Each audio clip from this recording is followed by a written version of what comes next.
మంచి విషయంతో మీ ముందుకు వచ్చేసా.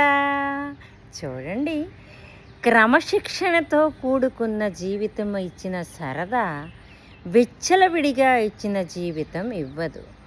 ఒకప్పుడు ఇక్కడికి వెళ్తాను, అక్కడికి వెళ్తాను, ఇది చేస్తాను, అది చేస్తాను, ఓ గొడవ.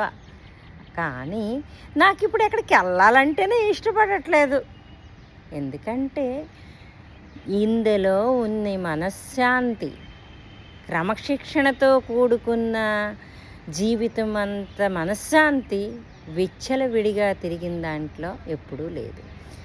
మా అమ్మ నాన్న ఆ రోజుల్లో నాకు ఇచ్చిన విచ్చలవిడి ఎవ్వరికీ ఇవ్వకపోయి ఉంటారు, ఏ పేరెంట్స్ కూడా.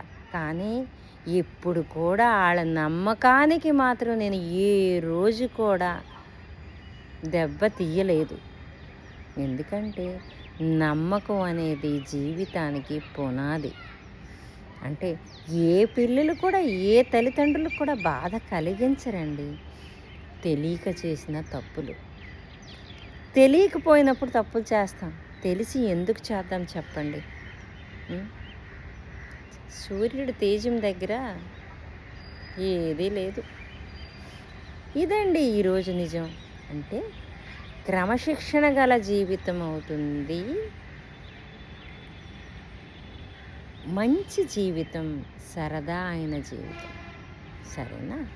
ఇంతటితో సెలవు తీసుకుంటున్నాను. హ్యాపీ హోలీ అండి. చూడండి, మేఘం ఒక కలరు, సూర్యుడు ఒక కలరు, చెట్లు ఒక కలరు, ఇవన్నీ పువ్వులు ఒక కలరు, చాలా చాలా పువ్వులు మిగులు. హ్యాపీ హోలీ అండి అందరికీ.